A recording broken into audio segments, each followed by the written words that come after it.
And now it's time for more of Southern California's sports fishing voice. Let's talk hookup.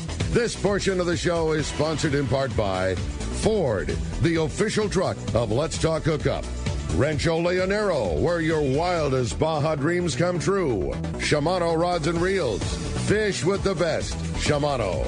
Here we go. Another great hour of Southern California's sports fishing voice. Let's talk hookup. Here's Pete Gray, Rock God Rick Maxa, and Corey Sandin. Crazy. Welcome back. Hour number 2, Let's Talk Hookup, right here on the Let's Talk Hookup app on the Mighty 1090 ESPN Radio. Pete Gray here, Rock God Rick Maxa here too, right in the world headquarters of Let's Talk Hookup here next to San Diego Landings in Point Loma with Jeff Roberto from Sushi on a Roll. Wow, what a great show. Awesome. Jeff, you're to take the time to be able to serve 3,000 people here at 11 o'clock this morning and take the time to come in here and talk to our listeners is awesome. And the private Thank event, you for that. Right? You got radio show, party for 3,000, and private event. And exactly. Private event tonight. Yeah, you just got to hang out with you guys. Yeah, It's another day. I'll sleep tomorrow. We're stoked, buddy. This is really fun. We're having a great time here this morning. I can't even begin to tell you the number of text message and questions, and they're so good. And keep them coming, man. We're having a great show, and we've got another full hour, man. Plenty of time for you to text your questions into the show. Again, that's only available through the Let's Talk Hookup app, free download. And again, make sure you include your contact info or give us a call. Toll free, you can call, our call-in number 213-432-1090. Again, 213-432-1090. We're giving away a rad prize at the end of today's show. That's a $300 gift certificate to Costa Del Mar sunglasses. A really, really cool prize. Pick out your pair, man. Whatever suits your needs. Lifestyle brand, wraparound fishing styles, those brand new king tides, whatever you want. You got $300 coming your way. You can spend the remainder of your certificate on all the cool Costa swag, t-shirts, coolers, whatever you want, man. It's coming to you. Yep, absolutely. Well, hey, phones are packed up. They want to talk to Jeff, so let's jump into it. That sounds great, man. We got some very patient callers. Let's start with Dave. He's calling us from Anza this morning. What's up, Dave? Welcome to the show. Yeah. Hey, good morning, everybody. Really enjoy the show. Great information there. I want to change direction, just give you a quick field report here, though. We've been up in the Eastern Sierra this past week, and what a gem we have in our own backyard. Right now, it's more like spring conditions up here at the end of August. There's still so much water running into these running through the rivers into the lakes. Water's cold, the fishing's really good. Feels more like June than it does August because, usually August is kind of a slow month, but not this year. I talked to several other anglers, and they say this is probably the best August fishing they've seen in many years. So that's a good one there. And I would guess that, it's more like spring conditions now, and with September just around the corner, I think we're going to go straight from spring into fall conditions up here this year. Really nice. So, and just a bit of advice for anybody coming up here. You better fill up in Bishop before you come up the hill. We've got $7 diesel up here on the Eastern Sierra, so just a bit of advice on that. Yeah. Good info, Dave. Well, certainly sounds like great weather and great fishing, man. Appreciate you sharing the info with all of us. All right, thanks a lot for the phone call this morning. I have a great text here from Eric in Menifee, and Eric writes, for long-term storage, what would be beneficial? Would it be beneficial to freeze the tuna with dry ice and keep it frozen with the house freezer? My thinking would be dry ice would produce smaller ice crystals than would preserve the flavor better. Of course, dry ice is much colder than regular. So, have you ever worked with dry ice? Yes, I have, but not in a freezer itself. You usually put that in a cooler. Yeah. Or like say your ice cream, but I don't know if it would work in a freezer because it was more of a gas. I don't know if it would escape out of there, but you want it cold. Maybe you put it in your cooler to get it cold instead of a blast chiller. Maybe use a dry ice to get it to that temp. Yeah. But sometimes you might burn it too, so you can be careful. Don't put it right on top of it. Dry ice gets the things really cold. Yeah. And even, but you can go beyond that. You go liquid nitrogen, and I've done it with that. You can take a whole vacuum pack fish and throw it in liquid nitrogen. Really? It's solid frozen in seconds. It's crazy. No kidding. Yeah, it's crazy. But it's dry ice is a little bit tricky, and especially with dry ice, you don't drive in your car with dry ice in the cooler because that gas escapes and you get all a little loopy. But it's tricky stuff. Okay. But your freezer, as long as you can get it solid faster, the better. Okay. Cool. All right. You have a good one? Yeah, another text also from Menifee, but this one was from Darren. It says, good morning, guys. Cooking and eating is almost as fun as the catching part. I'm loving this show. If I have a vacuum-sealed bag that maybe lost the seal and it wasn't perfect, and the tuna has a little bit of freezer burn, Jeff, do you think I'm okay if I just trim those edges off, and is it still a good enough product to smoke? Definitely, I'd smoke it. Yeah, be careful with that. And not to say it's 100%, but yeah, be careful.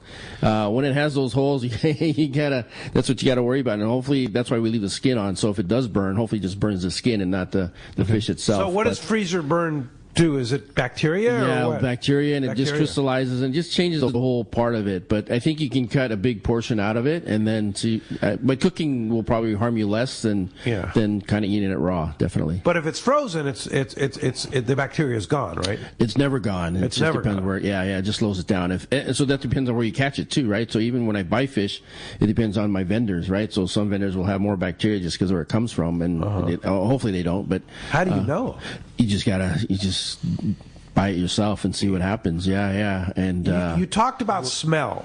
Yes. Is that key? That is definitely key, right? So is that number one? Very much so. So that's sashimi grade. It should not smell, right? Yeah. Definitely have zero smell. Zero smell. And so day one, right out of the vacuum pack, it should not smell. Day two, maybe a hint, depending on what kind of fish you have. Definitely day three, it'll start to turn. But that's where you can cook it, right? Definitely. Yeah. You want to eat it, right? So you can cook it. But if it smells 10 feet away, then obviously you got to toss it. It's done, right? So, okay, let's say you have a piece of frozen tuna or fish or whatever in your freezer. You unpack it in the vacuum pack, and you use that method where we talked about wrapping in paper towels and defrosting it. Correct. That fish should not smell at all. It should not. Right. And hopefully you get through the freezing process done right. Because again, when you freeze it in your household freezer, even a pound would probably take 2 to 3 hours to freeze solid, and it's deteriorating at that time. So if you can have a blast chiller kind of freeze it a lot faster, that's what you want, right? The faster you can do it, the better it'll hold. But some people don't have that option to kind of freeze it that quick. And so separate it. Don't stack it on top. So if you stack it 10 high, that bottom one's going to freeze, take a lot longer to freeze than the top one. You talked about for inventory reasons, sometimes for safety reasons, sometimes for health reasons, whatever. You deal with, sometimes you're dealing with frozen fish also. What's your method for defrosting fish that you're going to use for, the best preparation you can? Definitely overnight in the fridge, right? So take it out of the wrapper or whatever it is, because it'll have moisture in it, right? And then either on the bottom have a paper towel, or you can wrap it in paper towel and pull that moisture out. What happens is that moisture is kind of funky, so if you leave it in there in some of these poke houses, you'll see it's a gray moisture that kind of starts to rise in that fish. So you have to have a perforated pan on the bottom to drain, and or wrap it in paper towel. And that funky, they'll just put it right into your bowl, right? You don't want that it's sitting in that bloody funk. You don't want that.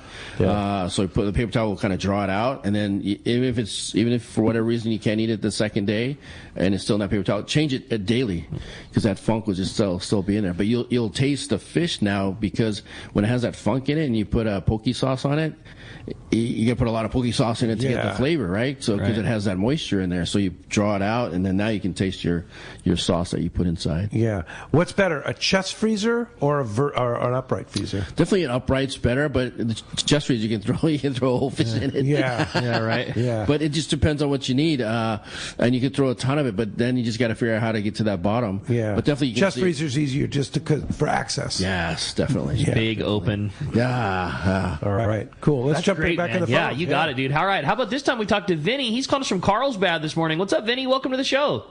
Hey, how you guys doing? Good, man. Good morning.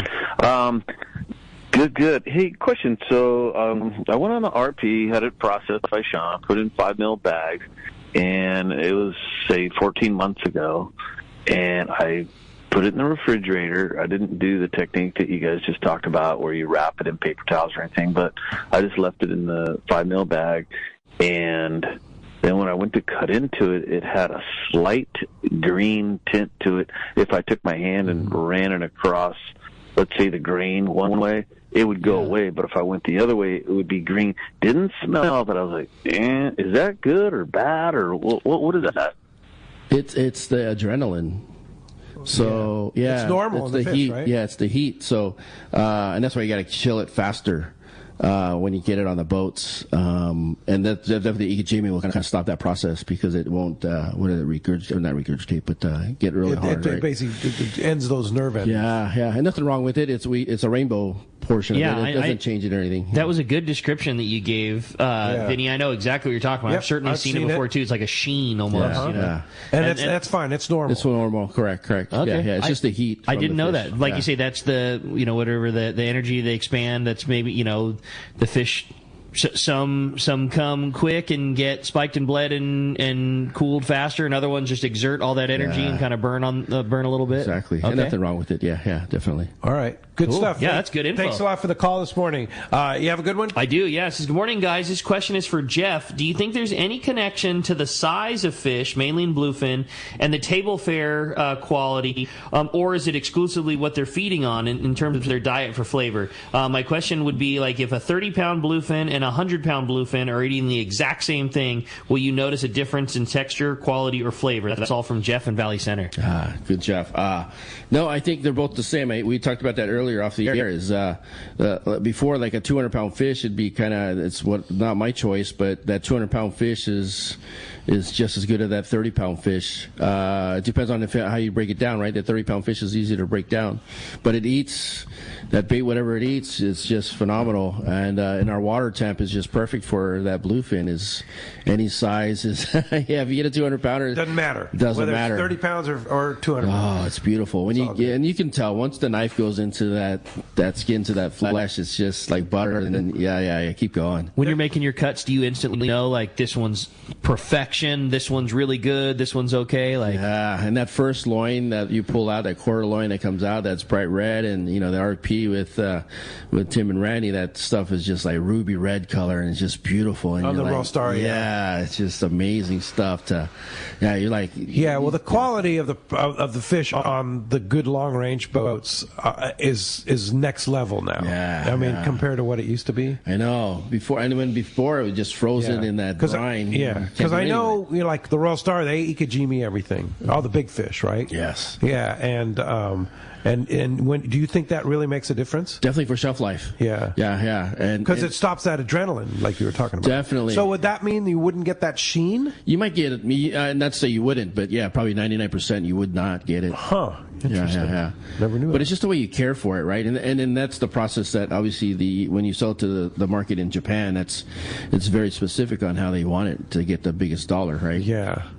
Can they see that in Japan? Because that fish, when it arrives to the market there, it's frozen, right? I mean, it's caught wherever it's caught and flown in there. Can they see that part of it from a frozen fish? Like, you wouldn't be able to see from a frozen fish. With the frozen fish, they take a bandsaw to it, right? And they break it down that way. So, but I'm sure they just know who that's who what they're buying it from. Right, Definitely. And it's a big. So when they catch that 200-pound, or when they get that from the auction blocks and they bring it to with almost like a rickshaw cart to their station, they don't put it on the cutting board. They just cut it right on that cart, and it's just amazing to watch how detailed they are and how much of it they use. I mean, they use like 99% of it to eat, or none of it goes to waste. It's amazing. Yeah, that's cool.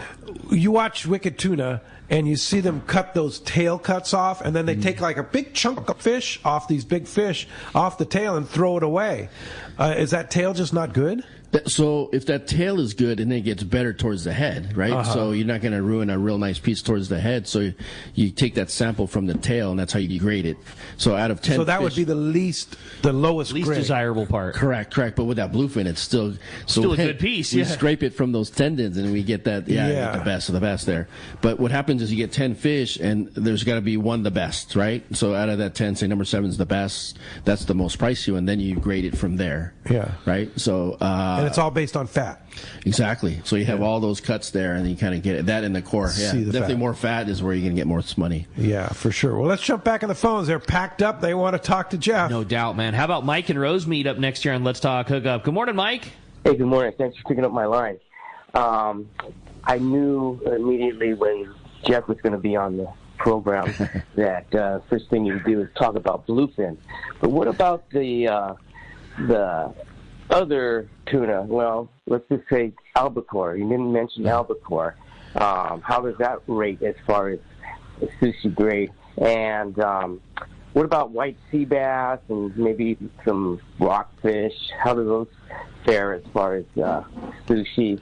And what fish do you stay away from not making sushi out of? Over. Good questions. Yeah, definitely bluefin's number one. Albacore, let's say bluefin, big eye, ahi, and then say albacore. Albacore is not the red tuna, right? But it's amazing too if you get it right. We get it in Tahiti. Tahiti is a big, they buy a lot of albacore there in Tahiti, and that is really pink. It's amazing than what we get out here. But it just depends on the waters it comes from. Mm-hmm. But as far as like sea bass, Suzuki we call it, is very good. Like the white fish is very good. You add a little ponzu to that. The rock cods, a lot of the snappers. Can you eat them raw? You can eat them raw. Or do you want to fish? You want to freeze them first? Yeah, I would just eat them raw. Yeah, okay. They're amazing, right? And so small and so tender.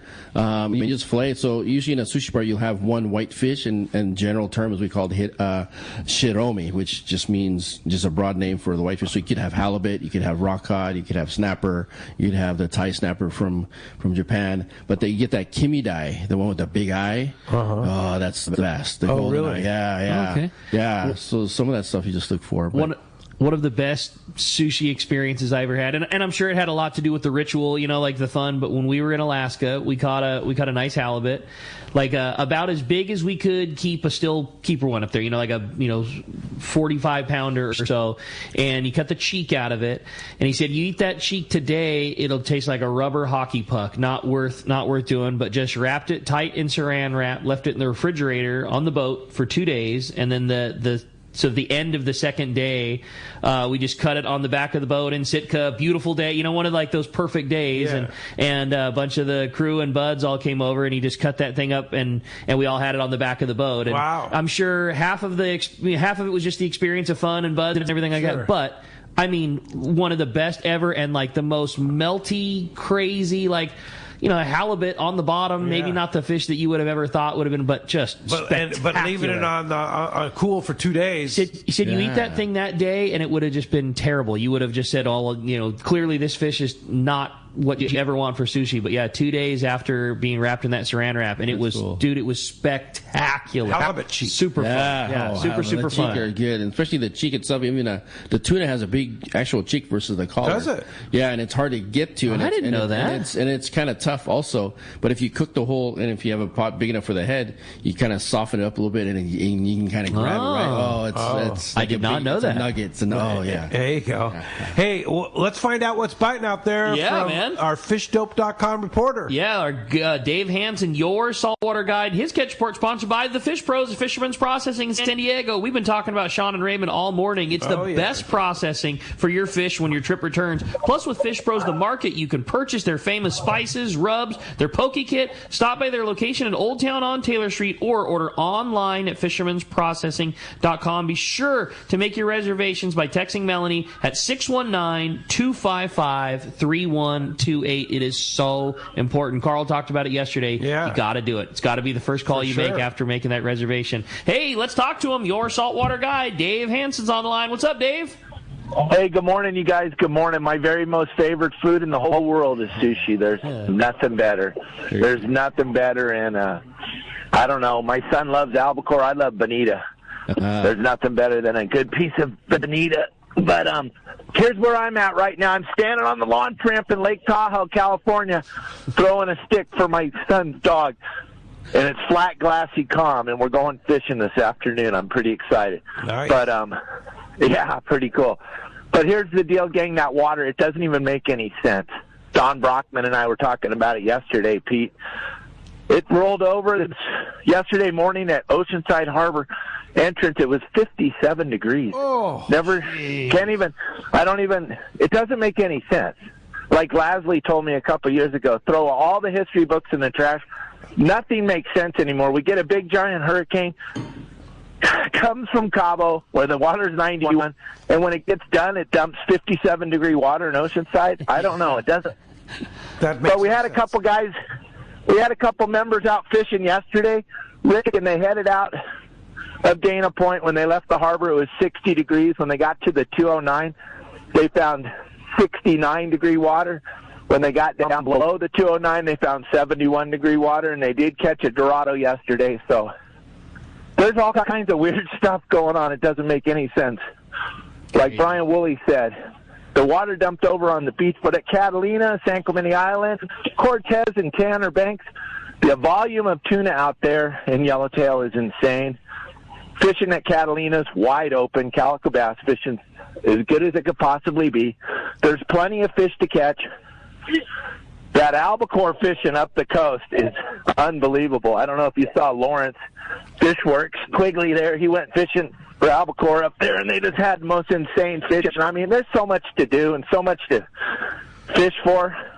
I don't think there's any fishing, right? Yeah, I don't think there's a reason not to go just because the water got cold on the beach.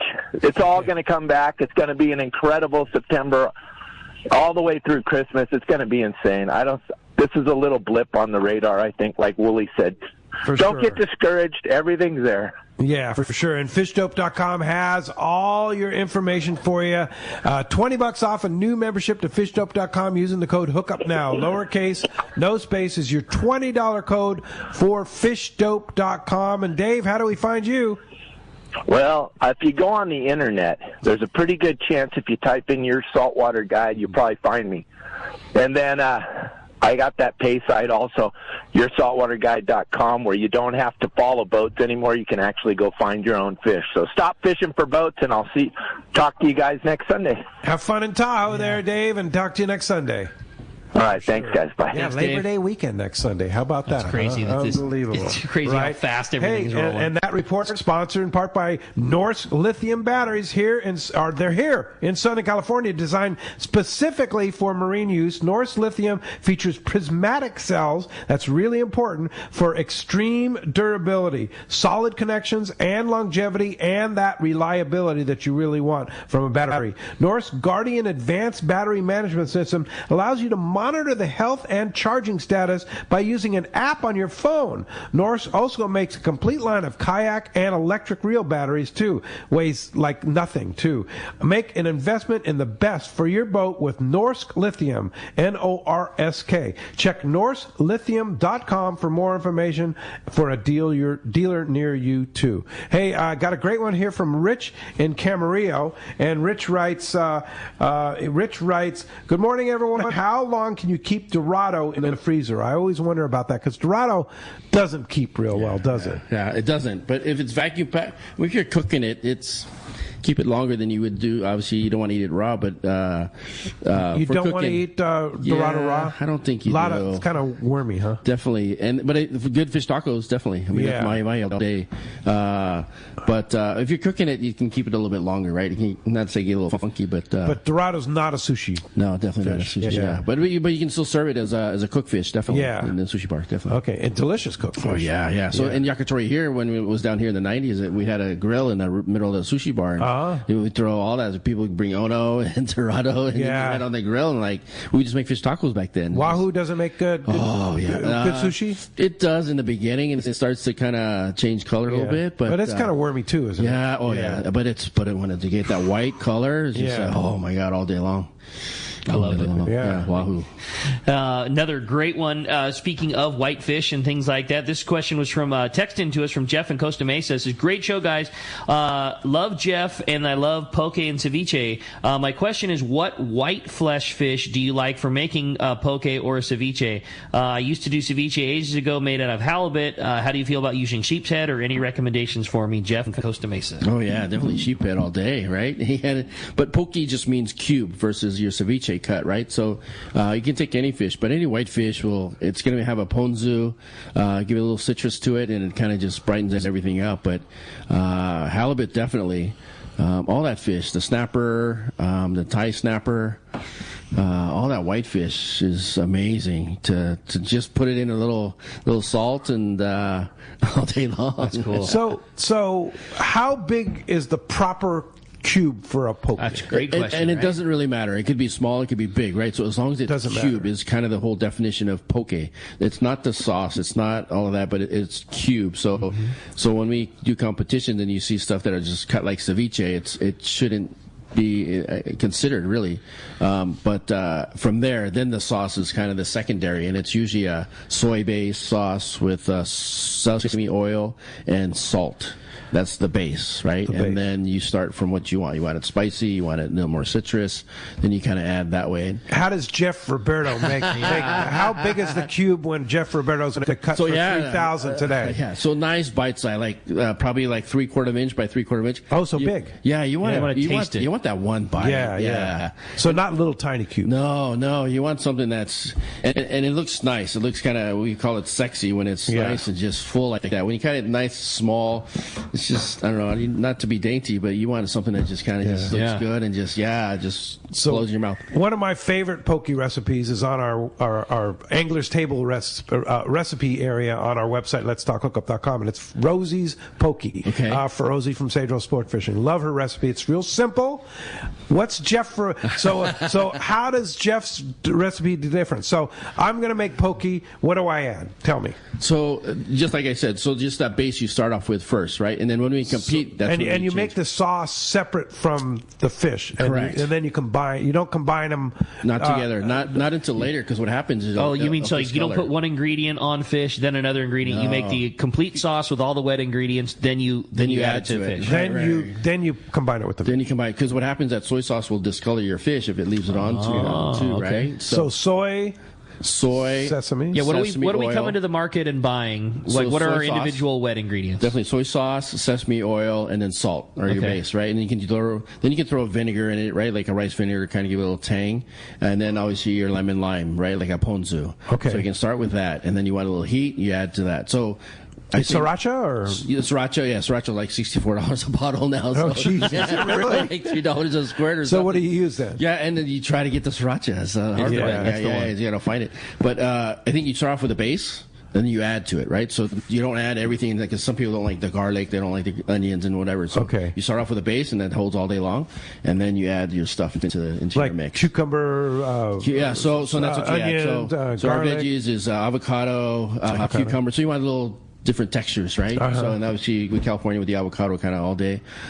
Seaweed salad. Everybody like seaweed salad? Oh, yeah, I love So even that seaweed salad comes in that sesame oil kind of juice. So what I do is we strain that juice out. Because again, you put your sauce into that, you're going to taste that sesame oil versus your too much sauce, sesame oil. Right. So you kind of let it drain, either like a colander or a paper towel. You pull all that out, and then now you start off with a fresh. That's a big tip. Definitely, yeah. So a lot of that, you don't really want wet stuff into what you have, because you're putting your amazing sauce into it. Right. That $1 million sauce into it, you're not going to taste it with all that wet stuff already, right? Gotcha. At your market, do you sell a lot of different types of, your base sauces you're starting with, your soy and your vinegar? Like, do you sell a lot of different varieties of them? Are they all the same? Is there uniqueness to everything? Yeah, different brands, right? So it goes from the soy sauce. Now we have the poke sauce. So we have a kimchi one, we have a soy base one. There's probably a third one, but it just depends on your palate, right? So definitely from scratch is where you're gonna go, or you just get it from Sean and add all his ingredients into it, and then you go to town. But I think it just depends on what you do, right? So when I compete, I kind of change it a little bit. You want something, again, it's that first bite. You just got to blow them away. So mine is, I use to garnish. Usually I have the sauce, and it kind of just makes it nice and kind of soft. But, caviar right on top, or something a little simple. Something to set you off. Yeah, just something a little yeah. And it looks nice and sexy, and I think you eat with your eyes first. And when you see something like that, you know it's going to be good. Yeah. I love it, man. Hey, when we come back, we got a lot more Let's Talk Hookup coming your way. More packed phone calls, more great texts. It's Let's Talk Hookup on the Mightier 1090 ESPN Radio. Many years ago, Baja pioneer Bob Van Wormer found the area he called the Great Fish Trap in the East Cape of southern Baja and built what is now regarded as the premier East Cape resorts of Palmas de Cortez and Playa del Sol. Today, following in their father's footsteps, Bob's sons, Bobby, Chucky, and Eddie, have taken Palmas de Cortez and Playa del Sol to new levels with the largest sport fishing fleet in Mexico, a luxurious spa, and top-of-the-line resort amenities. Van Wormer Resorts have become a destination for travel travelers worldwide. But for us, Palmas de Cortez and Playa del Sol are just a short 2-hour flight away. No other tropical fishing destination offers the experience and value that you'll find at Palmas de Cortez and Playa del Sol. Now you can plan your Baja fishing vacation quick and easy by visiting VanWarmerResorts.com. And when you're ready to book, it's quick and easy. Or simply call 877-777-TUNA for more information. Van Warmer Resorts, the East Cape's finest. Hey, it's time to talk about great fresh food. The freshest thing in town is Point Loma Seafoods, right next to the San Diego landings in Point Loma. You just mentioned shrimp tacos. Oh, they're so good there. So good. Jeff, your favorite? Scallop sandwich. Scallop sandwich. So and Ricky, what about you? Squid plate is my all-time OG favorite, but yeah, the tacos they do, you know, the shrimp they'll do grilled or fried. They're so good, dude. I love everything those guys make. Their tortillas are killer. Their salsa's killer. Yeah. I love Point Loma Seafood. And then fresh fish. Yes. You see it never smells in there. That's the thing. That's the key, right? So every time. The freshest thing in town, their case of fresh fish. Every time I walk in there, it just blows my mind. Yeah. How much. And they have great sushi, too. Definitely. Point Loma Seafoods, right next to the San Diego landings in Point Loma. The Longfin in Orange, Southern California's premier fishing superstore, is having their annual Customer Appreciation Day, Saturday, September 9th. This is truly a big event with unbelievable sell prices from Daiwa. Check out the amazing Daiwa Saltiga line of reels, including Lever Drag and Star Drag versions. There's a Daiwa Saltiga reel to fit your type of fishing, from bass to bluefin. And speaking of bass, Daiwa makes the finest reels for both fresh and saltwater bass, including the Daiwa Zillion and Daiwa Alexa. Meet the manufacturer's reps from Daiwa and take advantage of tremendous savings at the Longfin for this one day only on fresh and saltwater tackle. Plus, you can win big as the Longfin shows their appreciation with a huge raffle with hundreds of free giveaways. You will certainly find what you want at unbelievable prices for this one day only sale. It's all happening Saturday, September 9th from 7 to 7 at the Longfin, 2730 East Chapman, just off the 55 freeway in Orange. Great fishing is what Seaforth Sports Fishing in Mission Bay is all about. With free parking and a fully stocked tackle shop, Seaforth Sport Fishing is a favorite among anglers. Come aboard top boats like the Aztec, Cortez, Endeavor, Apollo, Outer Limits, Elgato Doe, Pride, Polaris Supreme, Tribute, Pacifica, Pacific Voyager, and the Voyager. Plus, the new Seaforth, Sea-Watch, and San Diego offer the finest half and full day trips available. Seaforth Sport Fishing. To charters or schedule, check seaforthlanding.com. Run by fishermen for fishermen in Mission Bay. I got a garage full of fishing tackle, and every time I get out on the water, I realize I forgot something important. But I never forget my life jacket. I make sure my buddies wear theirs, too. Save the ones you love. A message from California State Parks Division of Boating and Waterways.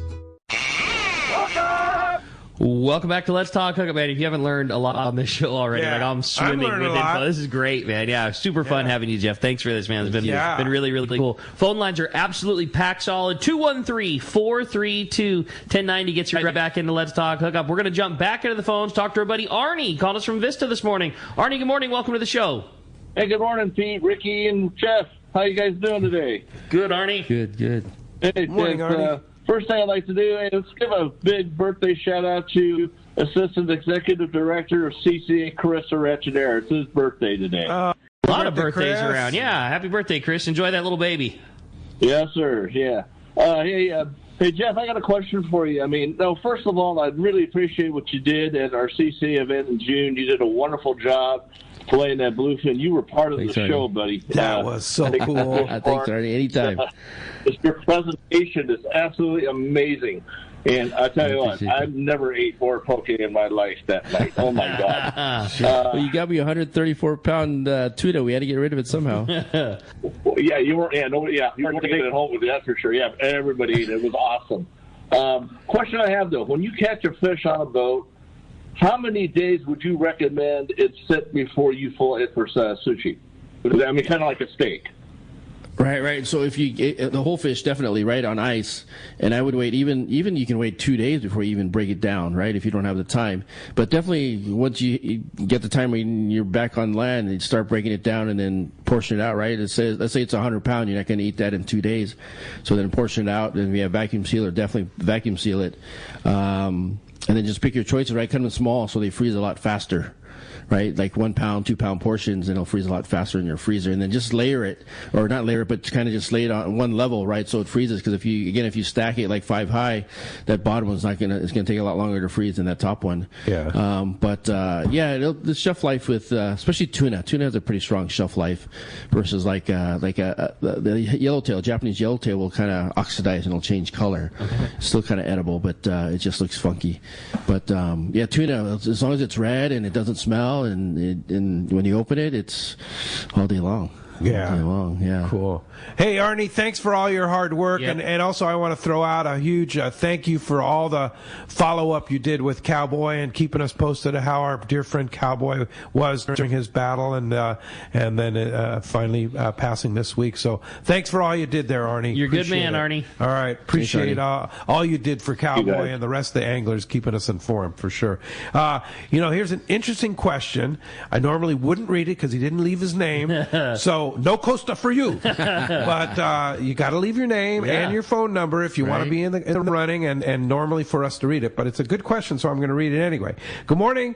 I went to Cedros Island a little over 2 years ago and caught a bunch of yellowtail and halibut. It was vacuum packed and frozen right away, brought home and put in the freezer. Still looks great, doesn't smell, and still tastes great. Just over 2 years. Should he chuck it or should he keep eating it? I would keep eating it if it doesn't smell and it doesn't change the way it looks. And a freezer burn, if it still looks like it can last 2 years. Very much so, Especially it depends on that size bag that you have and definitely your freezer. As long as your freezer doesn't shut off for one day and it defrosts or something. But I mean, open it up, smell it. If it just has the same shape, then I would keep eating it. Still enjoying especially if you're cooking it. Yeah.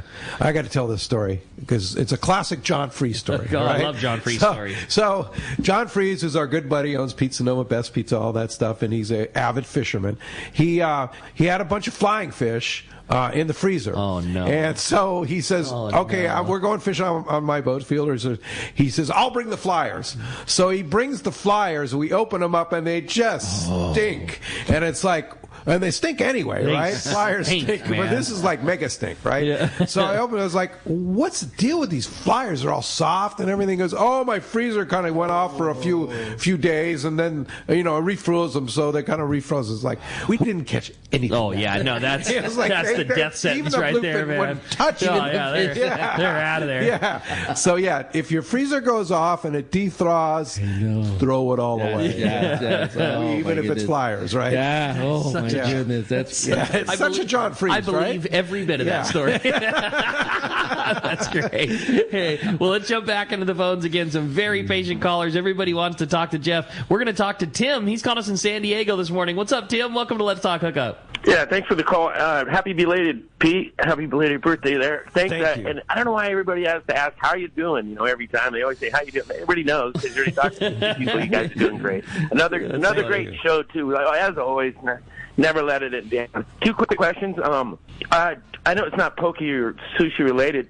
Buoy bays, I just love them. We were talking about them the other day. Maybe you got a recipe or something for them, and where can I find it? And the second one was, and I'll get off the phone. Is it legal to clean your fish? Say you're surf fishing. Is it legal to clean your fish wherever you're fishing? You just throw your stuff out. And that's it. That was just a offbeat question. But a couple of great questions. Yeah. I don't know about cleaning your fish. I'm sure there's probably some sort of legality around there where you can do it. But as far as bouillabaisse, I think it's just the ingredients you have. I don't know what you put as far as your sauce, but definitely the better ingredients you get, the better it's going to come out. The better you look, right? I'm ignorant to it. What exactly is a bouillabaisse? It would be like a braised shellfish, I believe, right? Okay. And so if you buy stuff in, at clearance, then that's what you're going to get as far as your end product, right? So spend a little bit on, especially your shellfish and that mainly, but then look at your location, right? If you can get stuff from Alaska and further up north where it's just the best on its own, then that's what's going to come out, right? And so that's why we look good as chefs, because you're buying the high end, really high end stuff, but definitely way above average, and it makes you look just good because you're buying that stuff, the really good stuff. Well, I have a question for you, Jeff. One thing we didn't talk about today, we talked about a bunch last time, was rice and how important rice is to your sushi and everything. Do you have any tips for our guys in terms of at home, basic level, cooking rice. Such an important part of the sushi game. Yeah, and so that's the actual definition of sushi is rice. So your rice is actually more important than your protein, right? Because you're going to buy this bluefin out here, but if your rice is wet, and you talked about you had to train for years to make proper sushi. Oh, shoot, and that's what it is, right? And a lot of these guys, they don't do it, right? So in Japan, it's 3 to 5 years to learn how to make rice. 3 to 5 years. Yeah, you're just making rice before you go beyond anything. You don't pick up a knife. You don't. Yeah, it's just that discipline, right? And that's where it should be here. But it's this new generation wants to kind of start doing sushi already. Shortcut. But yeah, you got to know how to cut fish before you kind of make rolls. Yeah. But rice is very important. So it's really tricky. It's just really steamed rice. But once you start adding the rice vinegar to it, it just changes. Short grain, long grain. Short or medium will stick better than long grain. Long grain won't stick, right? But there's a pack now that it's been out for a while. That's Japanese. Remember Uncle Ben's minute rice? The Japanese created one. It's a 2-minute rice, and it's beautiful. So I do these classes around the country with Zoom, and I would ship that 2-minute rice because at least it gets. So it's a frozen sushi rice. No, this rice is actually it's room temp, and you just put it in the microwave for 2 minutes, and it's perfect. You add your rice it's to sushi it. So it's steamed rice, but you can add the rice to it and make it sushi rice. Oh, really? Okay. Yeah, and it's beautiful. Really? So I would ship it in a sushi kit, the wasabi, the ginger, the poke, all that stuff. No kid. And then they would make that. At least they know what it comes out versus trying to make it themselves. So that's my clients. Honestly, are the executive chefs all around San Diego because a lot of them don't dab into sushi, and then just the rice alone is hard for them to get started. For let's say 100 people. Sure. Right? So, I mean, they can probably do 100 pieces all day long, but when they start doing the big numbers like today, that's where I get the phone call. Yeah. And it's just because of that rice. So in poke, the rice doesn't have to be perfect because it doesn't have to stick to the seaweed, right? It's a deconstruct. You can almost use steamed rice for a poke, kind of cool it down a little bit so it doesn't cook your fish. But it doesn't have, we like to put the vinegar in so it's a little tang, but then it also preserves it more so. The vinegar does. Yeah, more so than the flavor, right? So if you have a really nice, your bluefin out there and you put a lot of vinegar in it and you taste the vinegar more than your bluefin, then that's kind of wrong, right? Okay. Yeah. So it's a more of a preservative, so you can keep it on your counter and it won't build bacteria and or dry out. Great. Good stuff, info, man. Yeah. Hey, Stephen Fairfield sent us a text, and he said, another great show. I've learned a lot. Wondering if Jeff uses cold smoked tuna. Yeah. If you prepare before, prepare it before smoking it. How do you serve it? Do you use smoked fish in any kind of sushi preparation? The main that everyone would use would mainly the smoked salmon, because that becomes like your Philly roll. But a lot of people are smoking their stuff now, right? And so you can do it. So I like searing it more. So I put a raw fish on top of, like, say, a rainbow roll, and you take the torch and then you sear it, right? It's just fun and just different. Cool looking. Yeah, smoked fish is good. Not everyone likes the smoked fish, but you might go to see John Christensen over there. The smoked fish is made. Eat that just like a big old seacouterie. Okay, so you talk about searing. So I sear like on a super hot barbecue or super hot pan, but is torch searing better? It's not better, but because you have that pan at its hottest, and sear means like to jump. Yeah. So you can't walk away. The doorbell rings, the phone rings, and you can't. You have to stay there, right? Because now you have 500 or whatever it is.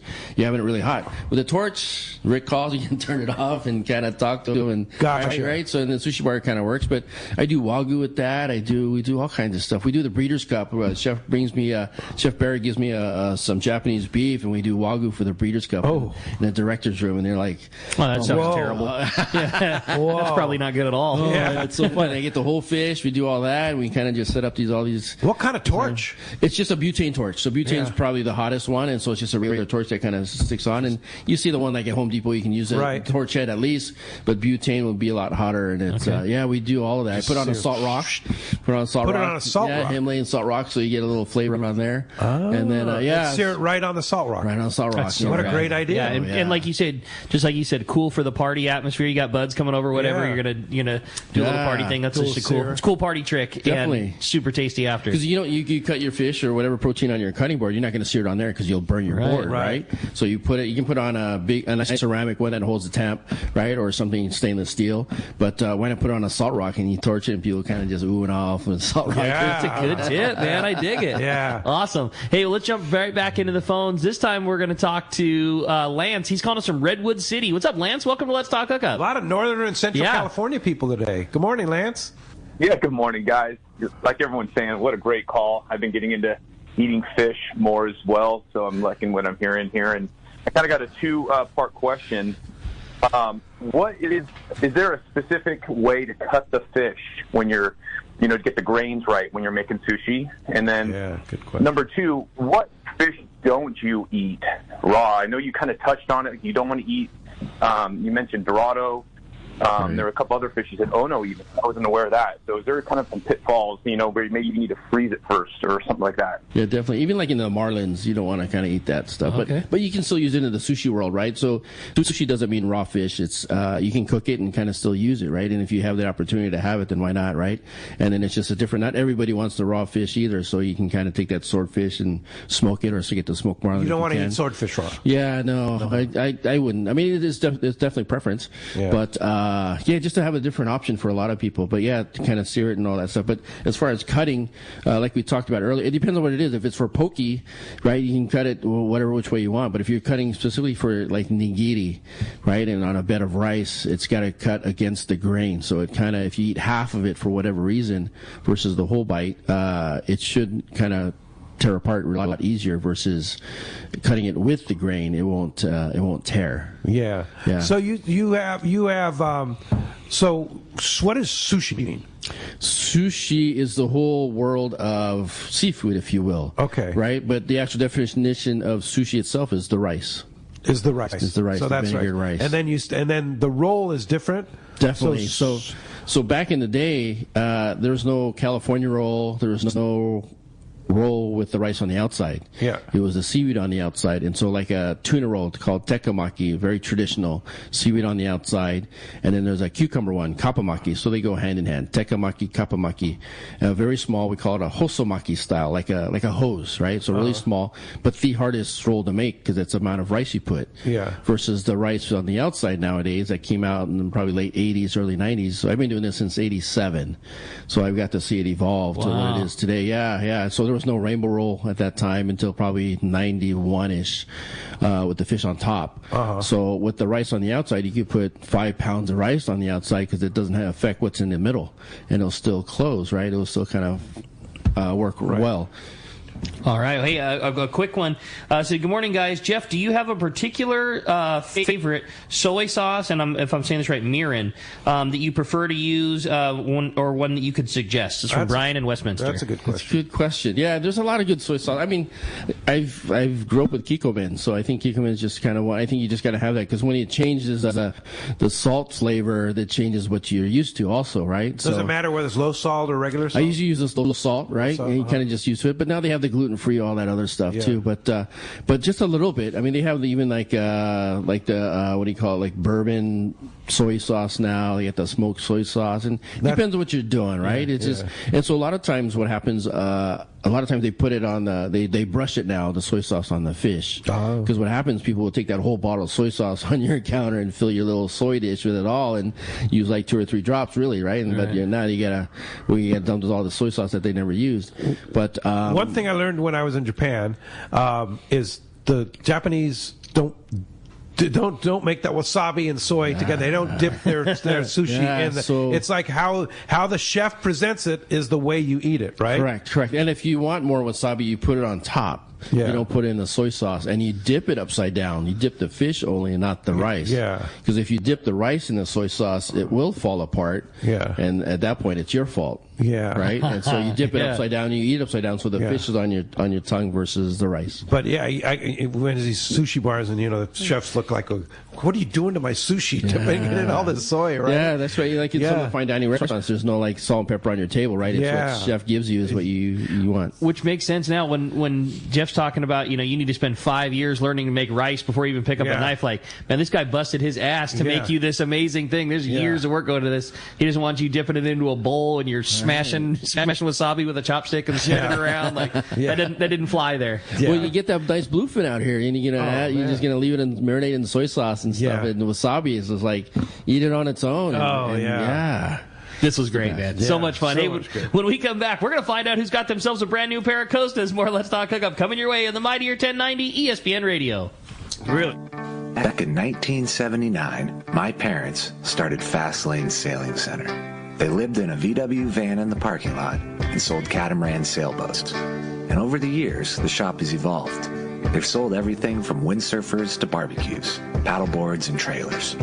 Here's the point. For over 40 years, my parents and eventually me, my brother Jared, and sister Ava have been in the business of fun and making memories on the water with friends and family. If something's in the shop, it's a product we use, are passionate and knowledgeable about, and want to share with you. We encourage you to come down to our shop, Fast Lane Kayaking on Mission Bay, and check out our huge selection of Hobie Mirage kayaks, accessories, and more. And let's get you on the water, fishing with friends, enjoying the coast with your family, or exploring mountain lakes in solitude. In other words, having fun and making memories. In San Diego, the future belongs to everyone. So Ford engineered the truck of the future for everyone, the Ford F-150, available with a Pro Power onboard generator. What a great addition for anglers. There's also a variety of cab configurations for whatever you need to haul. The truck of the future isn't created for just a few. It's created for us who love the ocean and the outdoor life. Ford F-150. Test drive one at your local San Diego County Ford dealer today. They'll be glad to hook you up. Turner's Outdoorsman, Southern California's #1 shooting, hunting, and fishing tackle retailer since 1971, is right in your neighborhood. Now with stores throughout Southern, Central, and Northern California. No one does it better. Turner's Outdoorsman brings you the best prices and selection, plus a knowledgeable staff that will help make your day on the water or in the field more fun. Stop by your neighborhood Turner's Outdoorsman. To find a location nearest you, check the web at turners.com and sign up for special deals and more. For your next fishing adventure, check Point Loma Sport Fishing. They offer half-day trips on the Daily Double and full-day trips on the Mission Bell every day. Perfect for novice or seasoned fishermen. Point Loma Sport Fishing also offers overnight to multi-day trips on the American Angler, Vagabond, Intrepid, Independence, Guloan, T-Bird, Game Changer, and more. Visit PointLomaSportFishing.com where you can purchase tickets online. Want to go fishing? Point Loma Sport Fishing has you covered. Welcome back to Let's Talk Hookup. Had a great time. All right, it's time to find out who's going to win those Costa sunglasses. Jeff's going to do us the honor. Flip that prize coin. Today it's a caller. Congratulations, Tim in San Diego. You got yourselves $300 for new Costas coming your way, bro. Congratulations. You're going to love them. Wow, Jeff. This was so cool, bro. 2 hours went so quickly, and Definitely. I have a billion more questions. Text flowing through, and I know our callers. Sorry we couldn't get to everybody, but there was just so much information that Jeff has. That's cool. We'd love to have you back. Anytime, you know that. And I know you have a busy day today, but Yes. But if somebody wants to come to your store, your Japanese market, as well as a sushi on a roll, where do we find you? How do we do it? Yeah, so come down to Kyoto Market. We're National City, but Sushi on a Roll. Just Google Sushi on a Roll. We're all over that. Our website is Sushi Fest, like festival, Sushi Fest SD. We created the world record back in 2019 before the COVID happened. Wow. We did almost 30,000 pieces in a 24-hour period. Wow. And we had even the Rollo, friends of Rollo kind of be the deal we donated to.